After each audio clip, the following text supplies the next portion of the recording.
Por que as igrejas evangélicas não falam sobre infertilidade? Essa é uma pergunta difícil de responder. Por isso, nesta ocasião, quero conversar com você sobre esse assunto. Fica conosco e vamos conferir.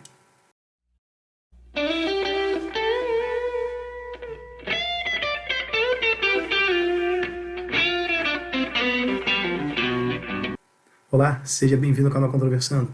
Eu sou o pastor Cremilson Meireles e nesta ocasião quero conversar com você sobre a infertilidade. Entretanto, nesta ocasião quero desenvolver uma reflexão aqui a fim de responder a pergunta: por que as igrejas evangélicas não tratam da infertilidade, não falam sobre infertilidade? E a primeira proposta aqui de solução para esse problema, a primeira resposta possível é que as igrejas não falam sobre isso porque a infertilidade, na perspectiva de muitos cristãos, parece um problema facilmente resolvível. Veja, as principais soluções pensadas nesse contexto, diante desse problema, por aqueles que não o estão enfrentando, são duas. A primeira, aguarde o milagre. Aguarde Deus realizar a sua intervenção, fazendo com que o filho seja gerado no ventre. É claro que nós acreditamos que Deus pode fazer isso. Entretanto, entendemos que, como a infertilidade, ela é descoberta a partir das tentativas, ou seja, só descobre que é infértil aquele que tenta gerar filhos. Essas tentativas, muitas vezes, elas se prolongam. A pessoa vai tentando e tentando e tentando e vai vendo que o filho desejado ele não é gerado, ele não é concebido. E isso vai gerando sofrimento, né? Há um intervalo entre a descoberta do problema e a solução dele. Há um período em que o indivíduo ele vai sofrer aflições. Por exemplo, Abraão recebeu a promessa de Deus de que ele teria um filho através de Sara. Ele tinha 75 anos. Esse filho só nasceu quando ele tinha 100 anos. Então veja, 25 anos de espera, de tentativas frustradas, mas mesmo assim as pessoas acreditam que é um problema facilmente resolvível. Aguarde Deus agir. Mas a verdade é que nem sempre Deus age dessa forma. Deus não dá filhos biológicos a todos aqueles que experimentam a infertilidade. Alguns permanecem inférteis por toda a vida. Mas as pessoas pensam também em uma outra solução, a reprodução assistida. Procure as tecnologias de reprodução assistida porque a maioria entende que o sucesso é 100% garantido. No entanto, nós sabemos que a coisa não é bem assim. Muitas pessoas tentam várias vezes procedimentos que não logram êxito com isso. Inclusive, a taxa de sucesso da fertilização in vitro, por exemplo, ela varia de 30% a 35% em mulheres de até 35 anos. Acima dos 40 anos, essa taxa cai para 15%, ou seja, o sucesso não é garantido. Isso mostra que a infertilidade não é um problema facilmente resolvível, né? Mas, além disso, as igrejas não tratam da infertilidade, eu acredito, que é pelo desconhecimento do contexto aflitivo, ou seja, das aflições que marcam essa experiência. Veja, a infertilidade envolve uma ampla gama de experiências de sofrimento. Os abortos espontâneos fazem parte desse contexto da infertilidade, os bebês natimortos, são experiências variadas de sofrimento que as pessoas vivenciam e isso não é trazido a público porque envolve muito sofrimento.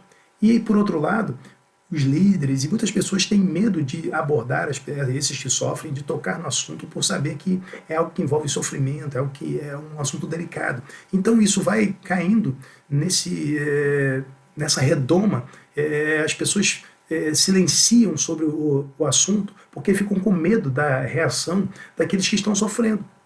E aí essas pessoas acabam sofrendo silenciosamente, porque eles anseiam por acalentar bebês, por conduzir crianças no decorrer da vida, no desenvolvimento, mas eles são privados disso.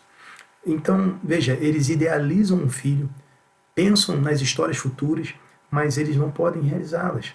De modo que a sua experiência acaba se assemelhando ao luto. Há um filho que foi idealizado, mas ele foi tomado, porque nunca foi concebido de fato.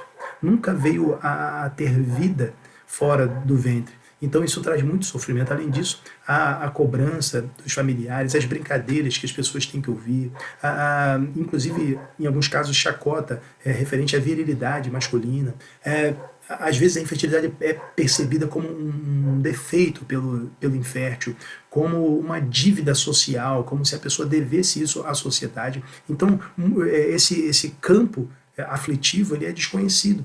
Também a questão das terapias de reprodução assistida, a coisa não é tão simples assim, elas são extremamente caras, envolvem um alto custo, às vezes as pessoas vendem imóveis, vendem automóveis para custear isso, então isso envolve muito sofrimento, porque a relação sexual passa a ser cronometrada, porque precisa atender os parâmetros ali, já prescritos já pelo médico para poder alcançar êxito.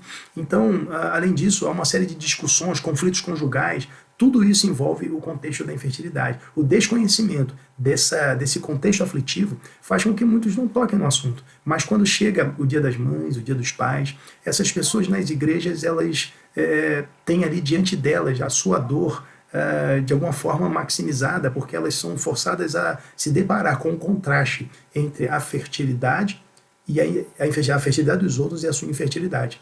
É claro que por sermos pecadores, inevitavelmente, isso vai gerar inveja em alguns casos, mas basta lembrar de Ana e Penina, que viviam ali esse contraste. Penina utilizava a sua condição de fertilidade para irritar Ana, e Ana, por sua vez, sofria por sua infertilidade.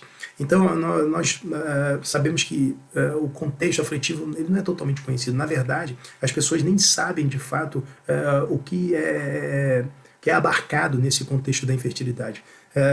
Há vários tipos de infertilidade. Existe a infertilidade permanente, que é comumente chamada de esterilidade, mas existe também a infertilidade temporária, aquela que tem tratamento, que pode ser resolvida, mas isso requer ali uma atenção da medicina.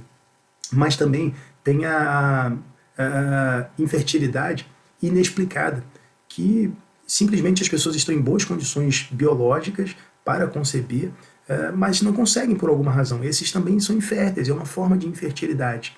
Então, é importante tentar entender isso. Existe a infertilidade secundária, a pessoa às vezes planejou ter vários filhos, mas teve o primeiro e não consegue ter o segundo. Então, o contexto aflitivo é muito amplo, e por desconhecimento, as igrejas acabam não tratando disso. Mas a Bíblia tem recursos para atender essas pessoas, tem recursos para levar consolo, conforto ao coração dessas pessoas. Mas esses recursos precisam ser explorados. Precisamos tratar desse assunto, pregar mais sobre isso, usar as histórias de infertilidade da Bíblia e observar o período de sofrimento que essas pessoas vivenciaram e a solução que a Bíblia apresenta. E a partir daí desenvolvermos uma consciência melhor a respeito do assunto. Espero que isso tenha trazido luz, tenha trazido esclarecimento. Que Deus te abençoe e um grande abraço.